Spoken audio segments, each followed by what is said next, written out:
Coming over, this is Amodeus. Today's Dungeon Hunter Champion video is the final test of the Siege Towers in Steel Widow. Can the Siege Towers defeat Steel Widow 15? Well, let's find out. Now, yesterday everyone seemed to like the gear dive early on in yesterday's video, and since there are two new champions needed to complete Steel Widow 15 today that we didn't have yesterday, plus a couple of tweaks we had to make to Eleanor, I want to cover all three of these units first. So let's start with Vimal, the Fire Timekeeper. He is important for our team as he provides the skill cooldown synergy trait we need, the strips we need, and finally the cleanses we need. He's a great unit. We definitely had to bulk him up a bit from where he was though. So he's of course fully skilled up, but he runs Adept Sturdy. He's a full-on tank build with HP, defense, HP, and we are just shy of 70% accuracy, but still on the lookout for some gear to get him above 70%, as I really think this is the real minimum Steel Widow 15 needs. Now, the next unit is Obelisk, the Dark Dragon Guard. He is critical to the team composition as he brings Undying, right? So in combination with Yua's Wish, it's another anti-death mechanic, and it's critical, right? Not only that, but he also brings attack speed down and an attack power down debuff. Now, Monument would work great here, but I already have the defense buff covered by Yua, the Dark Magical Girl, so this team really wouldn't benefit from Monument as much as it does Obelisk. Now, he is, of course, completely skilled up. Once again, he's on a full tank build on Adept Sturdy. But for him, I recommend, instead of going double HP, that you go double defense HP, because it synergizes better with his skills. Now, he is currently at 67% accuracy. And again, I would say 70% would be best for Steel Widow 15, but it's pretty close, right? Now, that 70% accuracy was important enough a threshold that I actually went in and tweaked and switched Eleanor's gear to get her there. Now, I was able to squeak out a couple more attack percentages too, which was great. And what I found in the building of this team was that she only landed half her OGD regularly at 60%, but at 70, she was back to 9 out of 10. I mean, it was just night and day difference as far as how much they stuck. So I definitely think 70% is some kind of threshold for you. So for the rest of the gear builds, you can watch the previous video on Steel Widow 14. I'll put those in the link in the description below because I didn't change any of those. Now, I do want to show you the team I theory crafted that didn't work. And that seems weird, I know, like we're not watching this because your stuff didn't work. But the team that did it is at the end. The reason I want to share with you this team, though, is that I learned a lot from building it that I didn't know before. And after this, I'll show you the team that I used to actually beat Steel Widow 15, which was actually recommended by a new subscriber and wouldn't have been possible without some friends' help, right? Okay, so I'm going to save you some very painful wave runs because we spent 1,000 energy trying to get a team to work, and having to wait 3 minutes every single time that we did that was beyond painful, right? Over the last 2 days, it's been ridiculous. So I'm going to save you the pain. Because every team I built got through the waves. Waves were never the problem. This was the issue right here, right? So what we're looking at right now is that we have Vimal as the team lead. Or rather the synergy lead. He is cooling everybody's skills down. We had to actually take out Caroline because whether you believe it or not, elemental advantage is real. And it's a thing that kills champions quick. And she just got targeted by everything. So there was just no chance she was gonna be able to take that over and over. So we switched her out and we replaced her with the Dark Dragon Guard Obelisk. Now the great thing about Obelisk is, as you can see, he is slowing the Steel Widow down, which is giving us a chance to cycle through our OGD, which is a big learning for me because it's not really something I had thought about a lot. Was that the attack speed just basically makes the Steel Widow stand there and do nothing, which is great because we're able to really dump all of those OGD onto him. Now, the other thing that I want to point out is that with a higher accuracy, Eleanor is now landing her buff block. So one of the critical reasons that we would want to have Hoshi, or that we would want to have Manus, or that we would want to have the Water Magic Girl is actually covered by Eleanor, but her accuracy was never high enough for it to really impact. But now that it's higher, you can see right here that she's now filling this role that Manus normally would have had. Now, I built Manus super tanky and threw him in here, and in all honesty, he just didn't work. I probably tried him 20 different ways. Super tanky, he survives, but ultimately I need a strip. So if you throw Amodeus in here over Vimal, you're losing out on your strip. Plus, I need that cleanse because these dots just get insane. or not the dots, but the debuffs just get insane because you got ongoing damage, lock skill, you got all this stuff going on that just ruins your day, right? And right there, you see the importance of Obelisk on this team. Now, like I said, Monument would work, but Yua gives us that very, very important defense buff so that we can really focus on this attack speed down, which it was just amazing. Plus, the attack power down was great.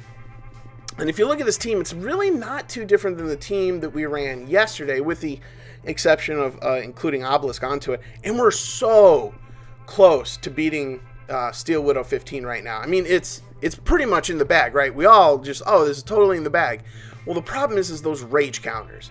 Like, his attacks get super crazy right here. And if you can add a little bit more damage, if you can tweak the gear a little bit, I 100% believe that a little bit higher damage Archangel would have been the tipping point for this team. But for me, when this happened, after all the testing, everything that we did, all the tweaks, I was done trying to make Archangel a little bit better. And I was in all honesty, I also had to do 5v5, which I'm super interested in hearing everybody's opinion, like down there in the comments below. Like, did you have fun during the 5v5 event? Was it cool? Did you enjoy that? I didn't, but we're not going to talk about that because I literally will not stop ranting for the rest of this video about that. But if you want to talk about it in the comments, hey, go ahead and let me know. And surprise, surprise, we die. So now it's time to turn away from Steel Widow, my own personal thoughts, and look at some things that are working. And I want to give a shout out to Adam Peters here because he basically is a new subscriber. He jumped in there, heard I was doing this video. He dropped a comment, let me know what he was using. And then I was like, thanks for sharing. That's super awesome of you. 2, I'm so jealous of your Dark Archangel. But what I do have is I do have a friend, Gigi. And Gigi has a Water Archangel. And Water Archangel gives him vulnerability. And when I started the series, I said you can't beat Steel Widow 15 without invulnerability, and that's why I want to do the Siege Tower thing. Now, total caveat, I 100% believe the team we went through the first time with a couple tweaks could do it, right? I don't have the resources and the mental wherewithal at this point to do it. So what I did is I did beat it. I got the achievement. I'm very happy about it, but I'm very torn about that success because I did have to use an Archangel of the water or dark variety, and the dark variety, if I got it, I would abuse it all day long. It's just the Dark Archangel is so amazing. But I really do appreciate Adam and Gigi for combining their efforts to help me get through this. And I'll be honest, I do think that Steel Widow can do it, or I do think that Siege Towers can do Steel Widow, and I think that the Archangels are a shortcut, and a completely 100% viable shortcut, right?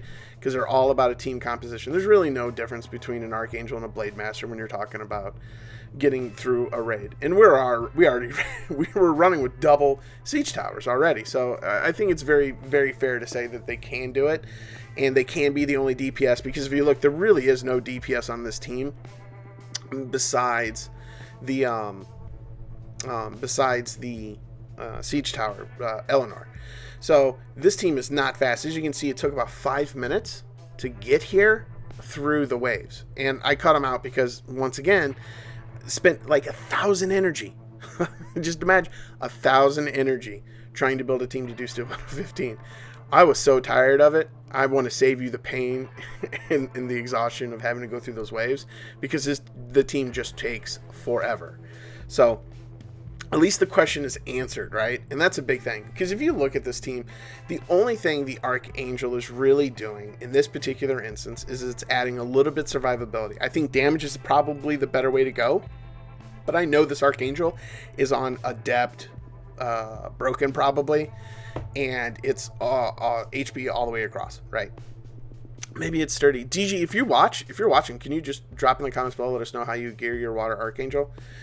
But I'll be honest, like, the team works exactly like it's supposed to. As you can see, more dots are going up now than they were previously, and the attack power down is going up, the buff block is going up, the attack power or attack speed debuff is going on.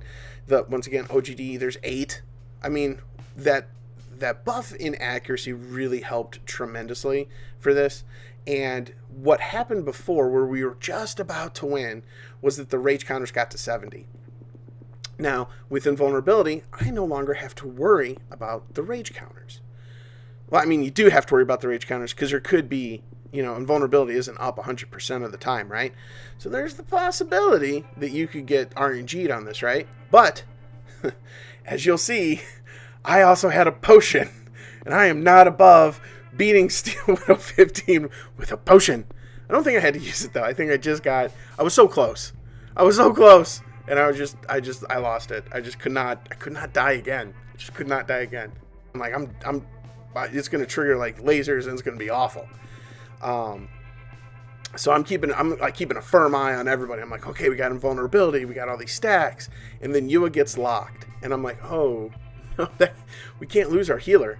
Like, that cannot be the thing that happens. We can't lose the healer because then that's how you die. And boom, we lose the healer.